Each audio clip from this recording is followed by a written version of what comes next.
Genesis chapter 11. The whole world had the same language and the same words. When they were migrating from the east, they came to a valley in the land of Shinar and settled there. They said to one another, "Come, let us mold bricks and harden them with fire." They used bricks for stone and bitumen for mortar. Then they said, "Come, let us build ourselves a city and a tower with its top in the sky, and so make a name for ourselves, otherwise we shall be scattered all over the earth." The Lord came down to see the city and the tower that the people had built. Then the Lord said, "If now, while they are one people and all have the same language, they have started to do this, nothing they presume to do will be out of their reach. Come, let us go down and there confuse their language, so that no one will understand the speech of another." So the Lord scattered them from there over all the earth, and they stopped building the city. That is why it is called Babel, because there the Lord confused the speech of all the world. From there the Lord scattered them over all the earth. Descendants from Shem to Abraham. These are the descendants of Shem. When Shem was 100 years old, he begat Arphaxad, 2 years after the flood. Shem lived 500 years after he begat Arphaxad, and he had other sons and daughters. When Arphaxad was 35 years old, he begat Shelah. Arphaxad lived 403 years after he begat Shelah, and he had other sons and daughters. When Shelah was 30 years old, he begat Eber. Shelah lived 403 years after he begat Eber, and he had other sons and daughters. When Eber was 34 years old, he begat Peleg. Eber lived 430 years after he begat Peleg, and he had other sons and daughters. When Peleg was 30 years old, he begat Reu. Peleg lived 209 years after he begat Reu, and he had other sons and daughters. When Reu was 32 years old, he begat Serug. Reu lived 207 years after he begat Serug, and he had other sons and daughters. When Serug was 30 years old, he begat Nahor. Serug lived 200 years after he begat Nahor, and he had other sons and daughters. When Nahor was 29 years old, he begat Terah. Nahor lived 119 years after he begat Terah, and he had other sons and daughters. When Terah was 70 years old, he begat Abram, Nahor, and Haran. The story of the ancestors of Israel. Terah. These are the descendants of Terah. Terah begat Abram, Nahor, and Haran begat Lot. Haran died before Terah his father, in his native land in Ur of the Chaldeans. Abram and Nahor took wives. The name of Abram's wife was Sarai, and the name of Nahor's wife was Milcah, a daughter of Haran, the father of Milcah and Iscah. Sarai was barren, she had no child. Terah took his son Abram, his grandson Lot, son of Haran, and his daughter-in-law Sarai, the wife of his son Abram, and brought them out of Ur of the Chaldeans to go to the land of Canaan. But when they reached Haran, they settled there. The lifetime of Terah was 205 years. Then Terah died in Haran. Chapter 12. Genesis. Abram's call and migration. The Lord said to Abram, "Go forth from your land, your relatives, and from your father's house to a land that I will show you. I will make of you a great nation, and I will bless you. I will make your name great, so that you will be a blessing. I will bless those who bless you and curse those who curse you. All the families of the earth will find blessing in you." Abram went as the Lord directed him, and Lot went with him. Abram was 75 years old when he left Haran. Abram took his wife Sarai, his brother's son Lot, all the possessions that they had accumulated, and the persons they had acquired in Haran, and they set out for the land of Canaan. When they came to the land of Canaan, Abram passed through the land as far as the sacred place at Shechem, by the oak of Moreh. The Canaanites were then in the land. The Lord appeared to Abram and said, "To your descendants I will give this land." So Abram built an altar there to the Lord, who had appeared to him. From there he moved on to the hill country east of Bethel, pitching his tent with Bethel to the west and Ai to the east. He built an altar there to the Lord and invoked the Lord by name. Then Abram journeyed on the stages to the Negeb. Abram and Sarai in Egypt. There was famine in the land, so Abram went down to Egypt to sojourn there, since the famine in the land was severe. When he was about to enter Egypt, he said to his wife Sarai, I know that you are a beautiful woman. When the Egyptians see you, they will say, she is his wife. Then they will kill me, but let you live. Please say, therefore, that you are my sister, so that I may fare well on the account, and my life may be spared for your sake.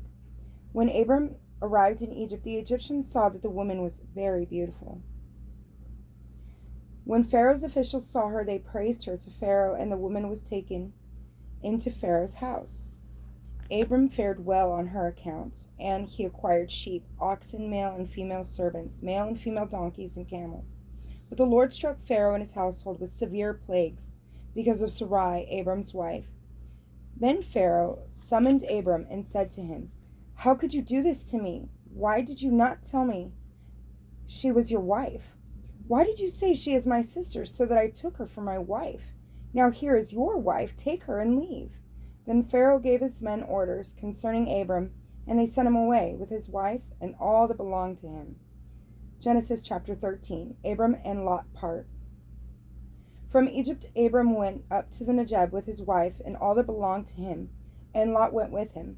Now Abram was very rich in livestock, silver and gold. From the Negeb he traveled by stages toward Bethel, to the place between Bethel and Ai, where his tent had formerly stood, the site where he had first built the altar, and there Abram invoked the Lord by name. Lot, who went with Abram, also had flocks and herds and tents, so that the land could not support them if they stayed together. Their possessions were so great that they could not live together. There were quarrels between the herders of Abram's livestock and the herders of Lot's livestock. At this time, the Canaanites and the Perizzites were living in the land. So Abram said to Lot, Let there be no strife between you and me, or between your herders and my herders, for we are kindred. Is not the whole land available? Please separate from me. If you prefer the left, I will go to the right. If you prefer the right, I will go to the left. Lot looked about and saw how abundantly watered the whole Jordan plain was, as far as Zoar, like the Lord's own garden, or like Egypt. This was before the Lord had destroyed Sodom and Gomorrah. Lot therefore chose for himself the whole Jordan plain, and set out eastward. Thus they separated from each other. Abram settled in the land of Canaan, while Lot settled among the cities of the plain, pitching the tents near Sodom. Now the inhabitants of Sodom were wicked, great sinners against the Lord. After Lot had parted from him, the Lord said to Abram, Look about you, and from where you are, gaze to the north and south, east and west. All the land that you see, I will give to you and your descendants forever. I will make your descendants like the dust of the earth. If anyone could count the dust of the earth, your descendants too might be counted. Get up and walk through the land across its length and breadth, for I give it to you.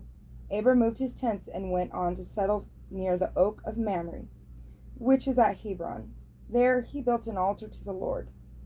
Genesis chapter 14, the four kings. When Amraphel, king of Shinar, Arioch, king of Ellasar, Chedorlaomer, king of Elam, and Tidal, king of Goim, made war on Bera, king of Sodom, Birsha, king of Gomorrah, Shinab, king of Admah, Shemeber, king of Zeboim, and the king of Bela, that is Zoar, all the latter kings joined forces in the valley of Sidon, that is the Salt Sea. For 12 years they had served Chedorlaomer, but in the 13th year they rebelled. In the 14th year, Chedorlaomer and the kings allied with him came and defeated the Rephaim in Ashtaroth Karnaim, the Zuzim in Ham, the Emim in Sheve Kiriathaim, and the Horites in the hill valley of Sire, as far as Ilparan, close by the wilderness. They then turned back and came to En-Mishpat, that is Kadesh, and they subdued the whole country of both the Amalekites, and the Amorites, who lived in Hazazon Tamar. Thereupon the king of Sodom, the king of Gomorrah, the king of Admah, the king of Zeboim, and the king of Bela, that is Zoar, marched out, and in the valley of Siddim they went into battle against them, against Chedorlaomer king of Elam, Tidal king of Goim, Amraphel king of Shinar, and Arioch king of Elasar, 4 kings against 5. Now the valley of Siddim was full of bitumen pits, and as the king of Sodom and the king of Gomorrah fled, they fell into these, while the rest fled to the mountains. The victors seized all the possessions and food supplies of Sodom and Gomorrah, and then went their way. They took with them Abram's nephew Lot, who had been living in Sodom, as well as his possessions, and departed. A survivor came and brought the news to Abram the Hebrew, who was camping at the oak of Mamre the Amorite, a kinsman of Eshcol and Aner. These were allies of Abram. When Abram heard that his kinsman had been captured, he mustered 318 of his retainers, born in his house, and went in pursuit as far as Dan. He and his servants deployed against them at night, defeated them, and pursued them as far as Hobah, which is north of Damascus. He recovered all the possessions. He also recovered his kinsman Lot and his possessions, along with the women and the other people. When Abram returned from his defeat of Chedorlaomer and the kings who were allied with him, the king of Sodom went out to greet him in the valley of Shaveh. That is the king's valley. Melchizedek, king of Salem, brought out bread and wine. He was a priest of God Most High. He blessed Abram with these words: Blessed be Abram by God Most High, the creator of heaven and earth. And blessed be God Most High, who delivered your foes into your hand. Then Abram gave him 1/10 of everything. The king of Sodom said to Abram, Give me the captives, the goods you may keep. But Abram replied to the king of Sodom, I have sworn to the Lord God Most High, the creator of heaven and earth, that I would not take so much as a thread of a sandal strap from anything that is yours, so that you cannot say, I made Abram rich. Nothing for me, except what my servants have consumed, and the share that is due to the men who went with me, Aner, Eshcol, Mamre. Let them take their share. Genesis chapter 15, the covenant with Abram. Sometime afterward, the word of the Lord came to Abram in a vision. Do not fear, Abram. I am your shield. I will make your reward very great. But Abram said, Lord God, what can you give me if I die childless and have only a servant of my household, Eliezer of Damascus? Abram continued, Look, you have given me no offspring, so a servant of my household will be my heir. Then the word of the Lord came to him. No, that one will not be your heir. Your own offspring will be your heir. He took him outside and said, Look up at the sky and count the stars. If you can, just so, he added, will your descendants be. Abram put his faith in the Lord, who attributed it to him as an act of righteousness. He then said to him, I am the Lord, who brought you from Ur at the Chaldeans to give you this land as a possession. Lord God, he asked, how will I know that I will possess it? He answered him, Bring me a 3-year-old heifer, a 3-year-old female goat, a 3-year-old ram, a turtle dove, and a young pigeon. He brought him all these, split them in two, and placed each half opposite the other. But the birds he did not cut up. Birds of prey swooped down on the carcasses, but Abram scared them away. As the sun was about to set, a deep sleep fell upon Abram, and a great dark dread descended upon him. Then the Lord said to Abram, Know for certain that your descendants will reside as aliens in a land not their own, where they shall be enslaved and oppressed for 400 years. But I will bring judgment on the nation that they must serve, and after this they will go out with great wealth. You, however, will go to your ancestors in peace. You will be buried at a ripe old age. In the 4th generation your descendants will return here, for the wickedness of the Amorites is not yet complete. When the sun had set and it was dark, there appeared a smoking firepot and a flaming torch, which passed between those pieces.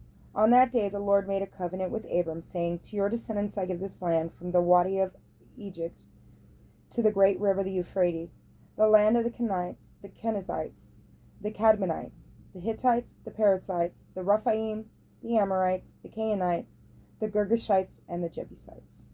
God bless.